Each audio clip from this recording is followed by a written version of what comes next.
Você já ouviu falar de um livro da Bíblia onde heróis surgem do nada, mulheres lideram guerras, e até um homem mata 1000 com uma queixada de jumento?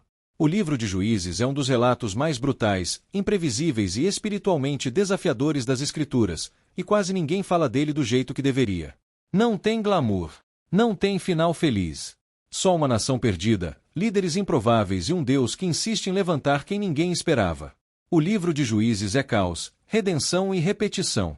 É o retrato da humanidade quando se afasta da verdade, e do que Deus ainda pode fazer no meio da bagunça.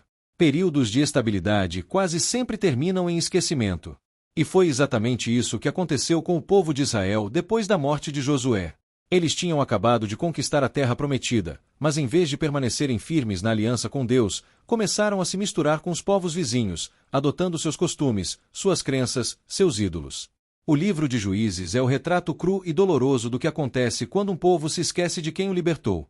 Ele não é apenas uma coleção de histórias antigas. É um espelho para qualquer geração que já experimentou a bênção de Deus e depois trocou essa bênção por migalhas. A estrutura do livro é cíclica, como uma roda girando sem freio.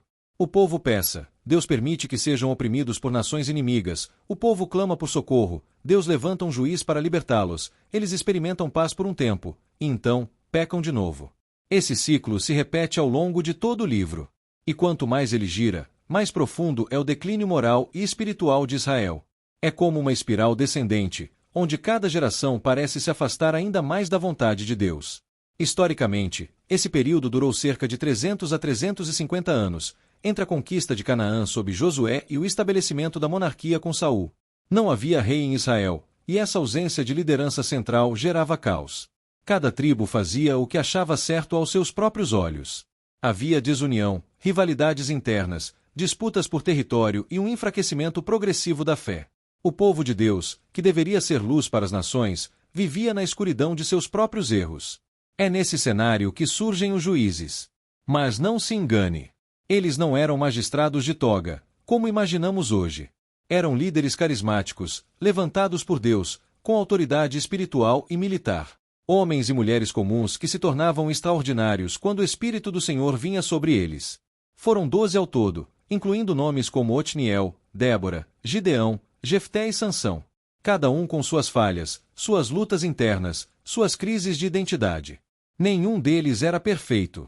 Mas todos foram instrumentos nas mãos de um Deus que nunca abandonou seu povo, mesmo quando o povo o abandonava repetidamente. O livro começa com Otniel, genro de Calebe, libertando Israel dos opressores mesopotâmios. E termina com uma das histórias mais sombrias da Bíblia, a guerra civil entre as tribos de Israel, causada por uma violência brutal cometida na tribo de Benjamim.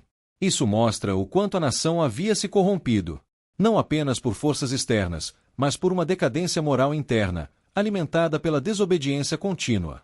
Um dos destaques do livro é Débora, a única juíza mulher. Ela não apenas julgava causas e aconselhava o povo, mas também liderou tropas em batalha. Sua coragem, sabedoria e fé foram fundamentais para a vitória contra Sísera, um comandante cananeu temido por todos. Outro personagem marcante é Gideão, que começou escondido no lagar, com medo dos midianitas, mas foi transformado por Deus em um guerreiro poderoso. Ainda que hesitante no início, Gideão confiou em Deus e venceu um exército inimigo com apenas 300 homens, armados com tochas e trombetas. Isso prova que não é o tamanho da força humana que determina a vitória, mas a presença do Senhor. Então vem Sansão, talvez o juiz mais conhecido. Um homem separado desde o ventre para um propósito grandioso, mas que se perdeu ao confiar em sua própria força e ceder aos prazeres e armadilhas do mundo. Mesmo assim, no fim da sua vida, cegado, humilhado e preso, ele clamou a Deus mais uma vez. E Deus o ouviu. Isso revela algo poderoso. Mesmo em meio à ruína, a redenção para quem se volta com sinceridade ao Senhor.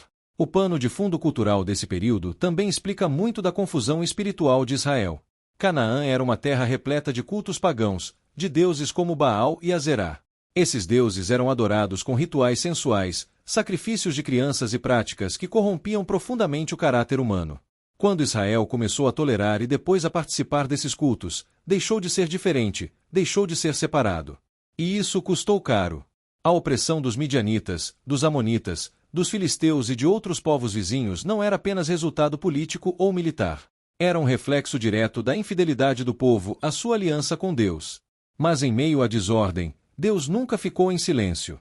Ele levantava líderes, mandava profetas, dava sinais. A cada clamor, mesmo que tardio, ele respondia. Porque Deus não se cansa de recomeços. Ele não fecha os olhos para o pecado, mas também não fecha os ouvidos para um coração arrependido. E é isso que mantém o livro de Juízes vivo até hoje. Vivemos tempos não muito diferentes. Em muitas partes do mundo, reina o relativismo. Cada um faz o que acha certo aos seus próprios olhos.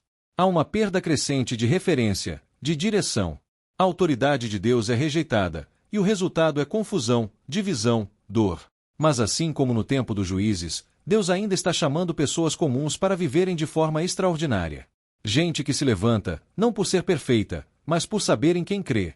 Gente que não quer mais repetir os ciclos da desobediência, mas que escolhe romper com o padrão e viver pela fé.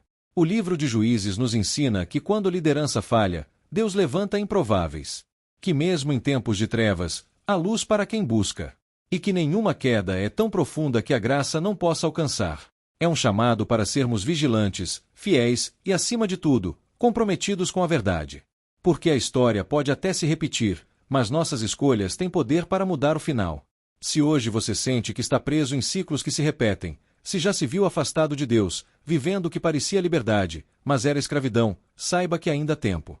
Ainda há perdão. Ainda há um novo começo.